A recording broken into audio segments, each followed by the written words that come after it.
Mrs. Montresor to Mrs. DeWint. 32 Dash Street, Mayfair, May the 27th.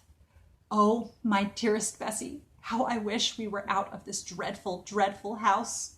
Please don't think me very ungrateful for saying this, after your taking such pains to provide us with a heaven upon earth as you thought. What has happened could, of course, have neither been foretold nor guarded against by any human being. About 10 days ago, Benson, my maid, came to me with a very long face and said, "If you please, did you know that this house was haunted?"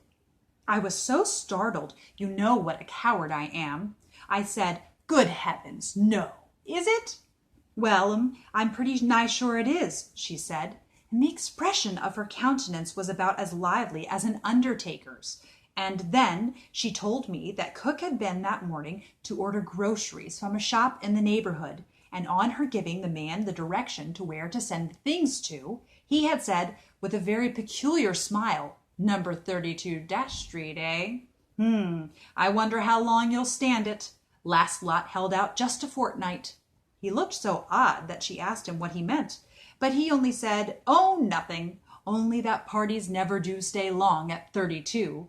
He had known parties go in one day and out the next, and during the last 4 years he had never known any remain over a month. Feeling a good deal alarmed by this information, she naturally inquired the reason, but he declined to give it, saying that if she had not found it out for herself, she had much better leave it alone, as it would only frighten her out of her wits. And on her insisting and urging him, she could only extract from him that the house had such a villainously bad name that the owners had rented it out for a song. You know how firmly I believe in apparitions, and what an unutterable fear I have of them. Anything material, tangible that I can lay hold of, anything of the same fiber, blood, and bone as myself, I could, I think, confront bravely enough. But the mere thought of being brought face to face with the bodiless dead, makes my brain unsteady. The moment Henry came in, I ran to him and told him, but he pooh-poohed the whole story, laughed at me, and asked whether we should turn out of the prettiest house in London at the very height of the season because the grocer said it had a bad name. Most good things that had ever been in the world had a bad name in their day, and moreover, the man probably had a motive for taking away the house's character, some friend whom he coveted the house for, and the low rent. He derided my babyish fears, as he called them, to such an extent that I felt half ashamed, but not quite comfortable either. And then came the usual rush of London engagements, during which time no one has time to think of anything but how to speak and act and look for the moment then present. Adela was to arrive yesterday, and in the morning our weekly hamper of flowers, fruit, and vegetables arrived from home. I always dress the flowers myself. Servants are so tasteless. And as I was arranging them, it occurred to me, you know Adela's passion for flowers, to carry up one particular cornucopia of roses and mignonette and set it on her toilet table as a pleasant surprise for her. As I came downstairs, I had seen the housemaid, a fresh, round-faced country girl, go into the room which was being prepared for Adela, with a pair of sheets that had been airing over her arm. I went upstairs very slowly, as my cornucopia was full of water, and I was afraid of spilling some.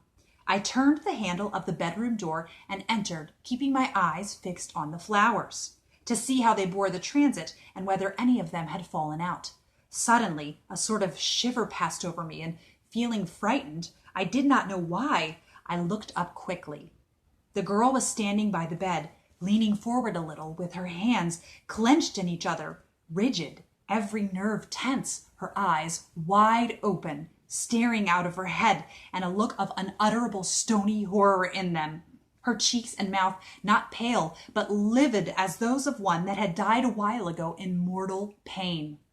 As I looked at her, her lips moved a little, and an awful hoarse voice, not like hers in the least, said, "Oh, I have seen it!" And then she fell down suddenly, like a log, with a heavy noise. Hearing the noise, loudly audible all through the thin walls and floors of the London house, Benson came running in, and between us, we managed to lift her onto the bed and tried to bring her to herself by rubbing her feet and hands and holding salts to her nostrils.